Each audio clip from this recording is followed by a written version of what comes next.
Um dos primeiros relatos sobre Jesus de Nazaré, a sua vida, morte e ressurreição, foi escrito por um homem chamado Lucas. Nós conhecemos esse relato como o Evangelho de Lucas, mas Lucas continuou a história em um segundo volume, Chamado Livro de Atos. Esse livro gira em torno do que Jesus continuou fazendo após a sua ressurreição. Atos começa com os discípulos reunidos com Jesus, que acabara de voltar à vida, que é algo incrível de se imaginar.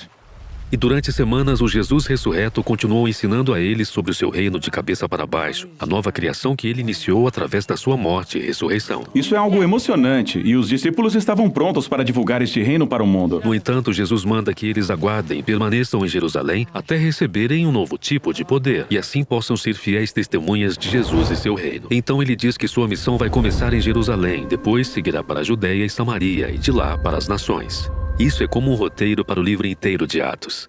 Em seguida, os discípulos viram Jesus entronado como rei de toda a criação.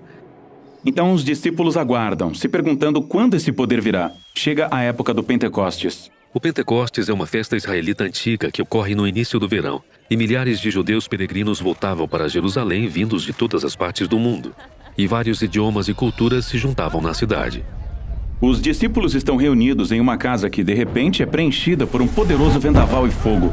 O fogo se reparte em línguas de fogo que pairam sobre a cabeça das pessoas. Mas o que é tudo isso? Lucas está tocando num tema repetido do Antigo Testamento. Quando Deus se manifestou de forma parecida no Monte Sinai, ele fez uma aliança com Israel e lhe deu os 10 mandamentos. Mais tarde, quando a glória de Deus se manifestou na forma de uma coluna de fogo, ela preencheu o tabernáculo quando Deus veio habitar entre eles. Mas era somente uma coluna de fogo, não muitas. Isso mesmo, Lucas está apontando um fato importante aqui. Essa é a presença pessoal de Deus do templo, o Espírito de Deus que foi predito pelos profetas de Israel. E agora iria habitar no novo templo do corpo de Jesus, ou seja, no seu povo. Eles se tornaram pequenos templos móveis, onde agora Deus iria habitar. E eles começaram a contar histórias sobre Jesus em idiomas que não conheciam antes. Mesmo assim, os visitantes conseguem entendê-los. O que estava acontecendo?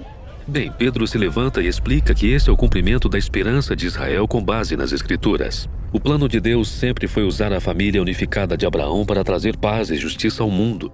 Mas as tribos de Israel haviam se espalhado por causa do exílio. Agora, aqui no Pentecostes, representantes de todas as tribos se reúnem e são apresentados ao seu Messias, o Jesus crucificado e ressuscitado, para que agora possam se tornar o povo restaurado de Israel. E milhares deles começam a seguir o caminho de Jesus.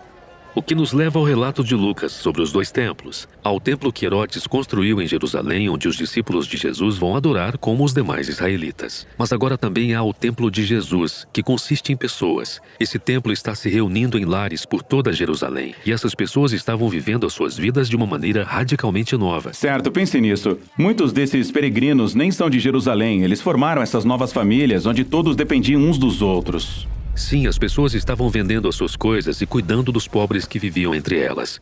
Elas tomavam as refeições juntas. Elas faziam suas orações diárias juntas. Elas estavam aprendendo com os apóstolos o que significava viver como se Jesus fosse o verdadeiro rei do mundo. E deve ter sido emocionante.